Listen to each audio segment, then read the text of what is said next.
Motorcycle ইন্ডাস্ট্রিতে ক্যারিয়ারের সুযোগ, career opportunities in two wheeler industry. नमस्ते, मेरा नाम रऊफ शेख है। मैं कोल्हापुर में हीरो मोटोकॉर्प कंपनी के वर्कशॉप में एज ए वर्कशॉप मैनेजर फिलहाल काम करता हूँ।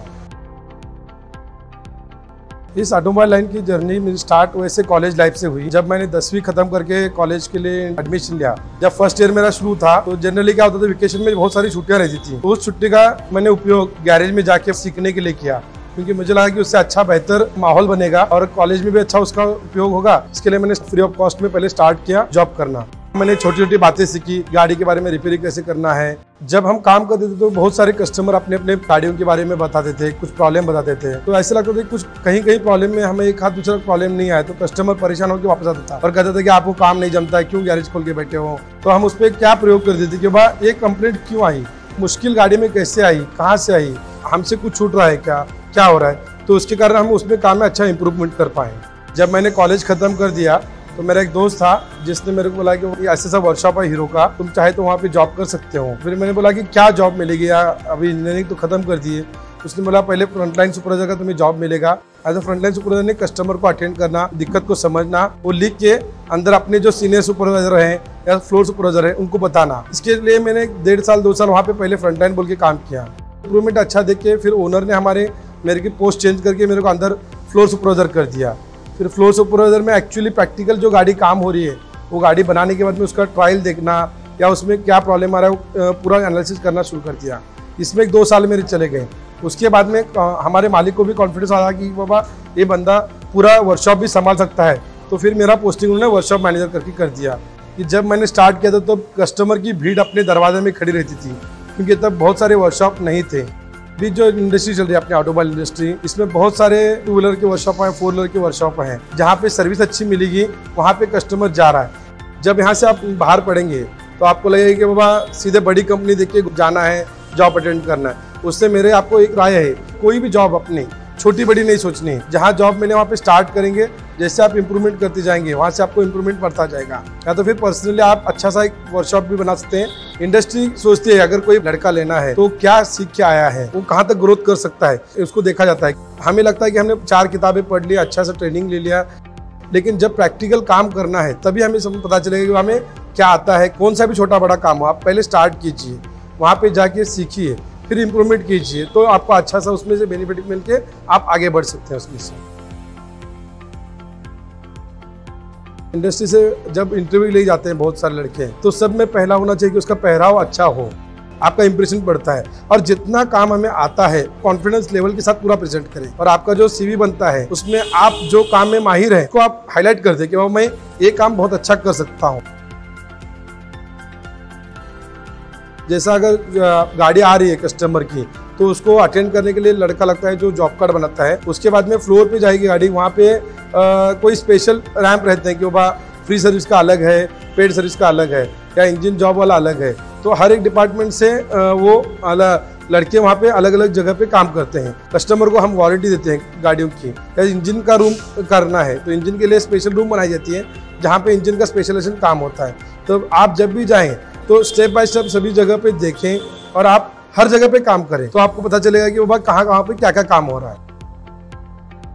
इंडस्ट्री में पहुंच गए तो आपको जनरली सीनियर मैकेनिक का कोई जॉब फौरन तो नहीं मिलेगा। आपको असिस्टेंट टेक्नीशियन या हेल्पर कैटेगरी में आपको जॉब मिल सकता है। साथ साथ में एक वॉशिंग का भी एक बहुत बड़ा रोल है, जिसमें गाड़ी की धुलाई होती है। तो आपको इम्प्रूवमेंट करके सीनियर टेक्नीशियन बन सकते हैं। सीनियर टेक्नीशियन से आप फ्लोर इंचार्ज बन सकते हैं। आप फ्लोर इंचार्ज तक पहुंच जाने के बाद में आपको पोस्ट होता है वर्कशॉप मैनेजर। जो मैनेजर यानी पूरा मुखिया होता है वर्कशॉप का, जिसके हाथ में पूरा वर्कशॉप चलता है। एक आधा वर्कशॉप में आता है बंदा, तो पुराने वालों को एक प्रॉब्लम होता है कि बाबा ये नया लड़का आया है, एक तो इसको भगा देंगे या तो फिर मालिक के पास ये नजदीक जाएगा तो मेरा वैल्यू कम हो जाएगा। इसके लिए हमें क्या करना है, जो भी पुराने लड़के हैं वहाँ पे उनसे दोस्ती बनाने की कोशिश करनी चाहिए। अगर गलत है तो आप गलत है बता दीजिए, लेकिन कैसे बताना उसका तरीका अलग होना चाहिए। अगर आप सीधे सीधे बताने की कोशिश करेंगे तो फिर आपको सिखाएंगे नहीं, या तो फिर मिसगाइड करेंगे, या आपको गलत भी सिखा सकते हैं, जिसके कारण आपका परफॉर्मेंस कम हो सकता है। तो आप जैसा सिचुएशन है उस हिसाब से बनने की कोशिश करें, और इसके लिए संयम की बहुत ज़्यादा ज़रूरत होगी। ऑटोमोबाइल लाइन जो ऐसे है कि यहाँ पे वर्किंग स्टाइल बहुत अलग रहता है। हर एक वर्कशॉप में ऐसा लिखा जाता है कि वह आने का टाइमिंग है, जाने का टाइमिंग नहीं है। जनरली 8 घंटे का वर्कशॉप रहता है, लेकिन कभी अगर कोई गाड़ी कस्टमर की अटक गई है या कस्टमर कोई जाने वाला है, बाहर गाँव का है, आपको गाड़ी बना के देनी है, तो उस कंडीशन में आपको रुक के आप काम कीजिए, कस्टमर को सर्विस दीजिए, तो कस्टमर आपके पास रिटर्न होगा। पहले क्या होता था, एक फिक्स सैलरी रहती थी कि बाबा इतनी सैलरी ले लो।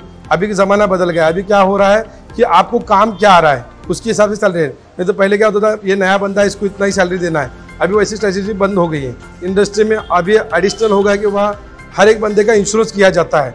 फिर अभी एडिशनल फैक्टर आ गया कि इंसेंटिव स्ट्रक्चर, क्योंकि आपको भी काम करना है और हमें भी काम से कुछ पैसा मिलाना है। आपको समझो एक फिक्स पगार मिल रहा है और प्लस आपको एडिशनल पैसा मिल रहा है, तो ही आप उसमें काम करेंगे, नहीं तो आपको मजा नहीं आएगा काम करने के लिए। इंडस्ट्री में बनाए कि वो PF बनाना है, ESA है, ये भी सब अभी उसमें ऐड हो गए हैं। भले 1-2 दिन लगने वाली गाड़ी अगर ओवर टाइम करके 1.5 दिन में गाड़ी खत्म हो रही है, तो कस्टमर से भी पैसा आएगा, आप भी कस्टमर भी विन सिचुएशन में चला आएगा, आने वाला टेक्नीशियन को भी ओवर टाइम मिलेगा तो वो भी विन सिचुएशन में रहेगा, और वर्कशॉप भी अच्छा विन सिचुएशन में रहेगा।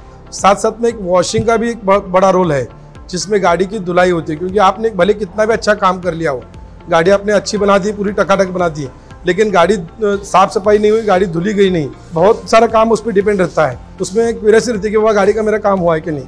और दूसरा रूट वॉशिंग का ये अच्छा रहता है कि वह आप भले आपने गाड़ी में कुछ कमियां रह गई हो, लेकिन आपने गाड़ी बढ़िया से धो के रखी है, तो कस्टमर हैप्पी होता है कि बाबा ये नहीं, मेरी गाड़ी अच्छी बनी है। क्योंकि आप वॉशिंग करेंगे तो आपको क्या गाड़ी में धुलाई होती है, कैसे होता है, उसके बारे में मालूम पड़ेगा। अपने वर्कशॉप में काम करते हैं सुरक्षा की बहुत ज़रूरी है, क्योंकि कहीं कहीं काम करते समय कुछ लग जाता है। इसके लिए कभी भी वर्कशॉप में आप शूज़ डाल के जाएँ, और जो भी काम कर रहे हैं उसके लिए अगर कोई स्पेशल टूल्स हैं या स्पेशल स्पैनर्स बने, तो उसी के साथ काम करने की कोशिश करें। क्योंकि बहुत जगह वर्कशॉप में क्या होता है, ठोक ठाक के भी काम किया जाता है। इससे एक तो वो गाड़ी का डैमेज हो सकता है, और दूसरा अगर ठोक ठाक करते समय अगर कहीं आपको लग गया तो आपको भी हानि हो सकती है। स्वयं रोजगार अगर करना है तो उसके लिए अनुभव की बहुत ज्यादा जरूरत है, और अनुभव जब आपके पास बड़ा होगा तो आप वर्कशॉप चालू कर सकते हैं। और करना है तो अच्छा सा ब्रांडिंग के साथ वर्कशॉप चालू कीजिए। लोकल गैरेज की तरह कर दिया तो उसमें और आपके अदर इंडस्ट्री में कुछ फर्क नहीं दिखेगा। इसके लिए अलग अलग आपको सुविधा उसमें उपलब्ध करनी पड़ेगी। पिकअप ड्रॉप करना है या कस्टमर कुछ अलग बताना है, तो उसके साथ काम करेंगे तो आपको बहुत अच्छा उसमें इंप्रूवमेंट मिल सकता है। एक अच्छा सा प्रॉब्लम आपने रिजॉल्व किया है, तो प्रॉब्लम कैसे किया, कैसे रिजॉल्व हुआ और क्या उसका इफेक्ट पड़ा, एक आप बताएंगे तो ही लोगों को समझेगा। और उसके बाद में माउथ पब्लिसिटी होकर आपके पास कस्टमर बढ़ भी सकते हैं उसके कारण।